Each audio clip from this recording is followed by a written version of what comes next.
공군 17전투비행단은 F-4E 팬텀 2 전투기 60대로 구성되어 있는 부대다. F-4 팬텀은 미국이 1958년 개발해 미 공군과 해군의 통합 전투기로 운용하기 시작했는데, 당시에는 전 세계의 모든 전투기 중에서 가장 성능이 좋은 전투기였다. 특히 6톤 이상의 무장을 장착할 수 있는 능력이 있기 때문에 F-4 팬텀은 전투기 폭격기인 전폭기라는 이름으로 불렸다. 우리 공군은 F-4D와 F-4E를 운용하였는데, F-4D는 모두 퇴역을 하였고 그 후속으로 FX 사업을 통해 들여온 F-15K가 임무를 이어받았다. 요즘 언론에서 F-4E 팬텀을 노후 전투기의 대명사처럼 부르는데, F-4도 한때는 세계 최강의 전투기였다는 사실을 기억했으면 한다. 지금도 MK-82 500파운드 폭탄을 최대 24발이나 장착할 수 있으니 지상 폭격에 있어서는 유용한 전력이다. 그러나 아무리 잘 나갔던 전투기라도 세월의 흐름은 거역할 수 없는지라 요즘에 개발된 각종 정밀 타격 무기의 사용이 제한된다. 하지만 우리 공군의 F-4E는 엄청난 미사일을 장착할 수 있으니 그게 바로 AGM-142 파바이다. 파바이는 영어로 포파이인데 이걸 뽀빠이라고도 읽는 사람도 있는데, 이게 파바이인지 뽀빠이인지는 모르겠지만 아무튼 뽀빠이만큼 강력한 것은 사실이다. 사정거리가 무려 110km나 되고 정확도는 1m이며 2m 두께의 콘크리트도 관통할 수 있다. 전 세계에 존재하는 모든 장거리 공대지 미사일 중 가장 정확한 미사일이며 탄두 중량도 350kg이나 돼 F-15K가 운용하는 탄두 중량 230kg의 슬래머보다 훨씬 강하다. 우리 공군이 운용하는 모든 공대지 미사일 중 가장 강한 위력이다. 우리 공군은 2000년대 초반 한 발당 20억 원에 이르는 이 파바이 미사일을 100여 발 도입하고 F-4E 팬텀 전투기를 개량하여 사용할 수 있게 했다. 17전투 비행단은 북한에 도발이 있으면 즉시 그 원점을 타격하기 위해 F-4E 팬텀과 파바이 미사일을 비상대기 시켜놓고 있다. 사이렌이 울리면 불과 30분도 안 돼서 파바이를 장착하고 이륙할 수 있는 시스템을 갖추어 놓았다. 그런데 17전투비행단의 F-4E들은 나이가 너무 많다. 1967년생부터 1981년생까지 있으니 이미 불복의 나이를 넘긴 기체들이 우리 안보를 지키기 위해 아직도 현역에서 뛰고 있는 것이다. 공군은 이를 더 사용하기 위해 개량에 개량을 거듭하였으나 결국 그 한계에 의해왔고, 올해부터 퇴역을 시작하여 2019년까지 모든 F-4E 팬텀 전투기가 퇴역하게 된다. 그러면 이 후속 기체들은 어디에? 그것이 바로 FX-3 사업을 통해 들여올 차세대 전투기들인 것이다. FX-3 사업이 적시에 진행되어야만이 F-4E의 퇴역에 따른 공백을 최소화할 수 있는 것이다. F-22, F-35, B-1 미국과 적대하는 국가의 지도자라면 이름만 들어도 공포에 질릴 미국 공군의 첨단 군용기들이다. 레이더에 포착되지 않는 스텔스 성능을 앞세워 사전 징후 없이 표적을 타격하는 미공군의 위력은 이란, 북한 등 반미 성향 국가를 압박하는 데 핵심적인 역할을 한다. 여기에 미 해군 핵추진항공모함에서 운영하는 전투기까지 더해지면 중소국가 하나쯤은 초토화할 수 있다. 그런 미국이 외국에서 운용 중인 노후 전투기 구입을 추진하고 있다. 최근 외신 보도에 따르면 미국은 스위스로부터 F-5 전투기 22대를 3,970만 달러에 매입하는 방안을 협의하고 있다. 1978년 스위스에 처음 인도된 이후 40여 년 동안 사용됐고, 미국 정부가 과거에 판매했던 전투기를 되살리는 이유는 뭘까? 미국이 노후 전투기에 관심을 기울이는 것은 가상적기를 확보하려는 노력의 일환이다. 각국 공군은 공중전 및 항공 전투 능력을 높이기 위해 적기 역할을 맡는 항공기를 훈련에 투입하고 있다. 한국도 북한 공군 전술을 쓰는 가상적기 부대를 운영한다. 가상적기 서비스 업체 드라키엔 인터내셔널 소속 A사 공격기가 미 공군 F-16, F-35E 전투기와 합동훈련을 하고 있다. 드라키엔 인터내셔널 제공. 미군은 화려한 색상의 디지털 위장 무늬를 갖춘 F-16, F-5 가상적기를 사용하고 있다. 하지만 민간 용역 회사에 가상적기 역할을 맡기는 경우도 많다. 이 회사들은 자체적으로 전투기를 운영하면서 미 공군과 해군, 해병대를 대상으로 가상적기 서비스를 제공한다. 계약 규모가 크고 원가 부담은 적은 데다 할리우드 영화 촬영 지원 등에도 활용이 가능해 수익성이 높아 미군을 대상으로 영업 활동을 펼치는 업체들이 적지 않다. 실제로 지난해 6월 드라키엔 인터내셔널은 미 공군과 5년간 2억 5천만 달러 규모의 가상적기 용역 계약을 맺었다. 네바다주 넬리스, 애리조나주 루크 공군기지 등을 중심으로 공군과 해병항공대에 관련 서비스를 제공하는 드라키엔 인터내셔널은 레이더를 갖춘 A사 공격기와 L-159의 경공격기, 미라지 F-1 전투기와 치타 전투기를 비롯해 미그-21 전투기, MB-339 경공격기 등 110여 대의 군용기를 갖고 있다. 숫자만 보면 브라질, 칠레 등 남미 국가 공군력과 비슷한 수준이다. 또 다른 용역업체인 에어 USA도 영국제 호크 훈련기와 미그-29 전투기 등을 운영 중이다. 문제는 부품 공급 등의 문제로 미국에서 유럽, 러시아제 전투기를 운영하는 것이 쉽지 않다는 데 있다. 부품 확보 문제는 가상적기 가동률에 악영향을 미칠 우려가 있다. 미군으로서는 훈련에 차질을 빚게 되는 셈이다. 미군이 운용 중인 F-5 가상적기가 장정비를 마치고 경납고에 대기하고 있다. 노스롭 그루먼 제공. F-5는 미군 규격에 맞춰 제작된 전투기로 적어도 기동성이 뛰어나다. 미군 조종사들이 쉽게 접하지 못한 기종이다. 구조가 간단해 정비가 쉽고 운영 유지비도 저렴하다. J-85 엔진을 비롯한 주요 구성품도 미국 내에서 여전히 생산 중이며 정비 전문업체도 활동하고 있다. 미국 유나이티드 에어로노티컬 코퍼레이션의 경우 F-5를 비롯한 노후 군용기 창정비 서비스를 제공하고 있으며 SE와 P-3 해상 초계기를 산불 진화 항공기로 개조해 판매하고 있다. 다만 F-5는 냉전 시절 미국이 우방국 원조용으로 만든 전투기라 미국 내에서는 찾아보기 힘들다. 외국에서 사용 중인 기체를 구매해야 하는데 민간 업체가 사들이기에는 신뢰성 등의 문제가 있다. 따라서 미군이 구매한 뒤 민간 가상적기 업체에 불화하는 방식으로 F-5가 공급될 것이라는 게 관련 업계의 관측이다.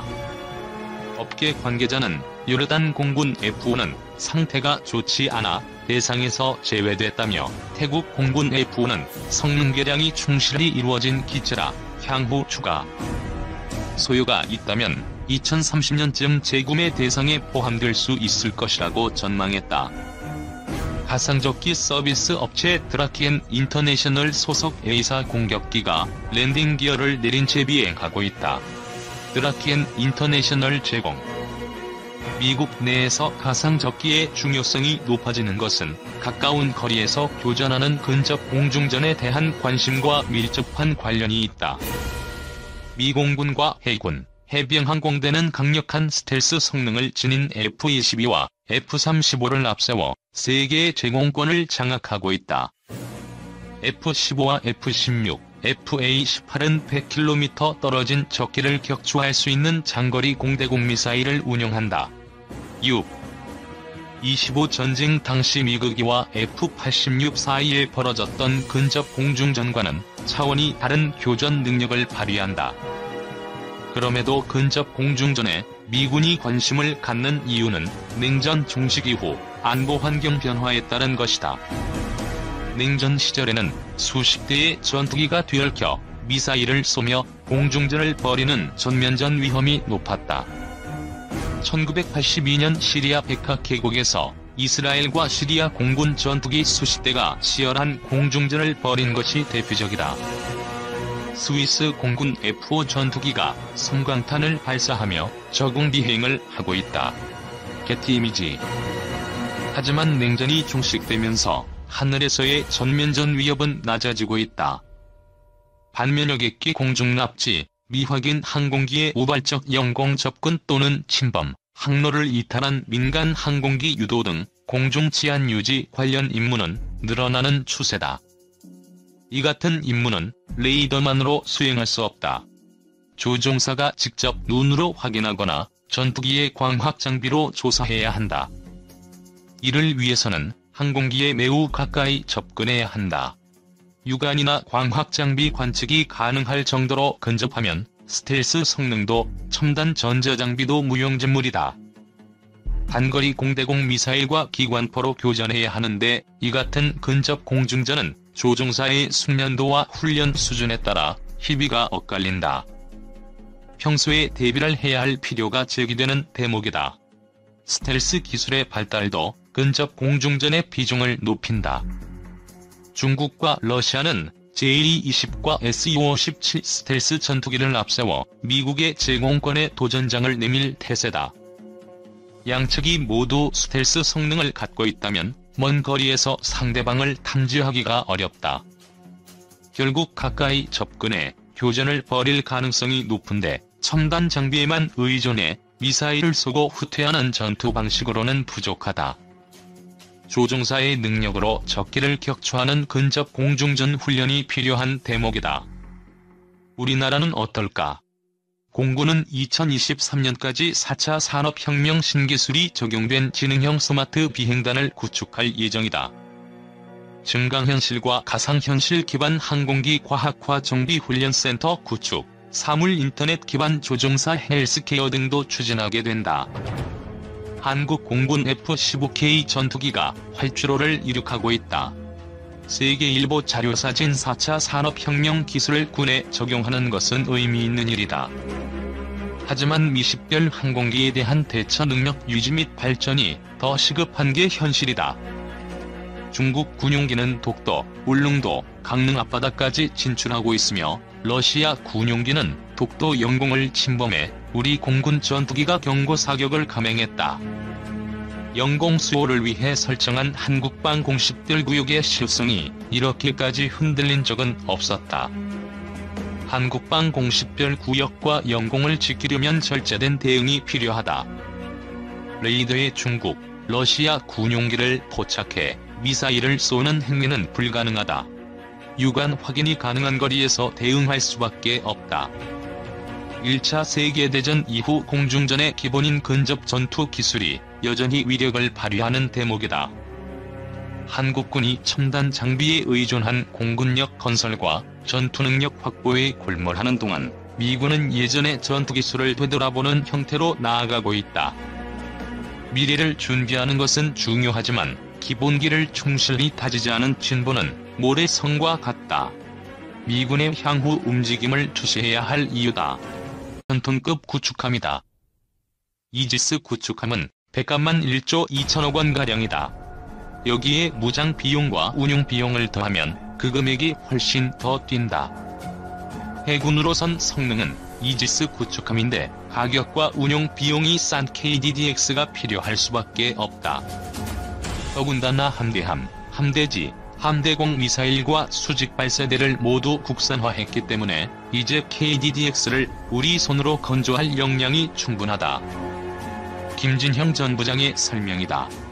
아직 구상에만 머문 단계이기 때문에 구체적인 성능이나 무장이 확정되진 않았다. 다만 다기능 위상 배열 레이더와 탄도미사일도 요격할 수 있는 장거리 함대공 미사일을 갖출 것은 확실하다. 관련 기술이 상당히 쌓여있기 때문에 국산화를 할 수 있다는 게 해군의 설명이다. 이지스 구축함의 레이더인 AEN 스파이-1처럼 AESA는 사면에 고정하는 형식이다. 면배열 레이더는 끊김없이 360도 전방위를 탐지할 수 있다. 회전식 레이더는 안테나가 원래 위치로 돌아오기까지 시간 동안 레이더상에서 적을 놓친다. 장거리 함대공 미사일은 국산 장거리 지대공 미사일인 LSM 해상형이 채택될 가능성이 있다. 만일 LSM 해상형이 어렵다면 SM-3를 무장할 수도 있다. KDDX의 가장 큰 특징은 스텔스성이다. 우선 통합형 마스트를 단다. 통합형 마스트는 함교 위에 있는 각종 레이더 체계를 모듈화한 뒤 전자파 차폐 구조물 안에 집어넣는 체계다. 통합형 마스트는 마치 감시탑처럼 생겼다.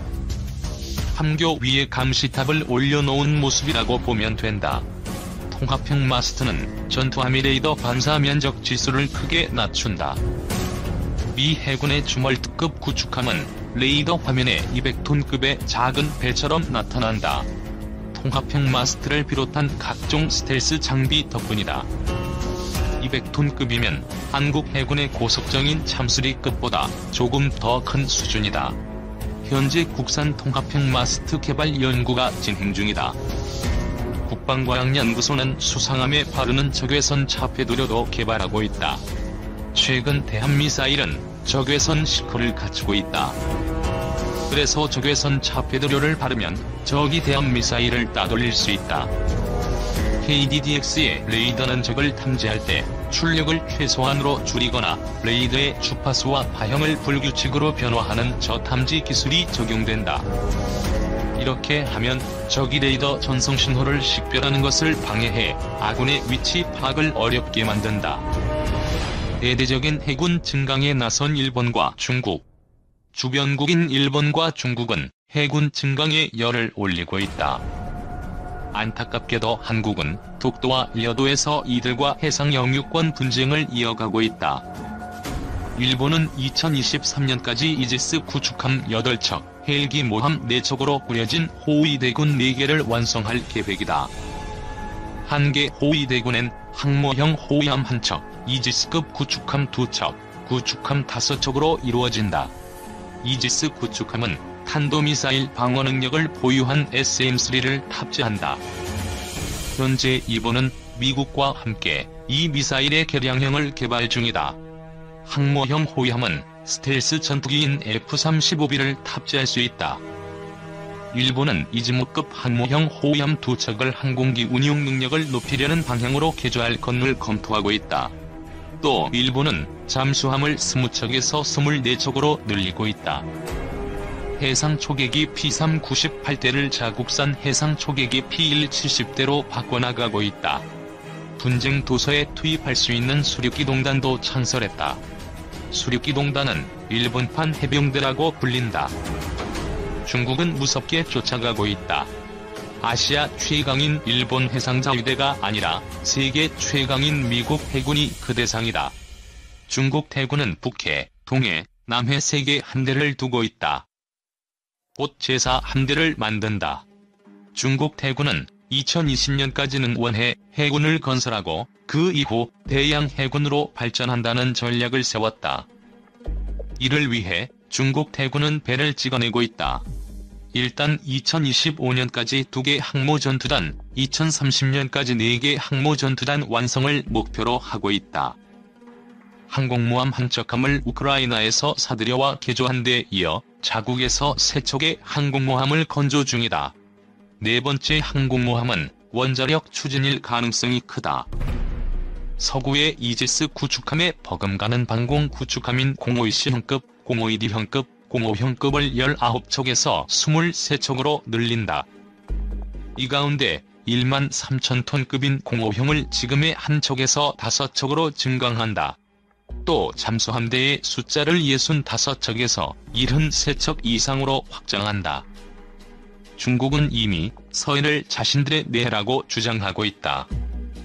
2013년 7월 당시 최윤희 해군 참모총장이 중국을 방문했을 때 자신들이 그어놓은 서해 작전구역 경계선을 한국 해군이 넘어오지 말 것을 요구했다.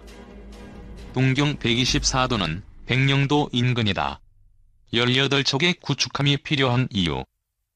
국회 국방위원장인 더불어민주당 안규백 의원은 최근 해양안보 환경과 해군 전력 발전 방향이란 국감 정책 자료집을 냈다.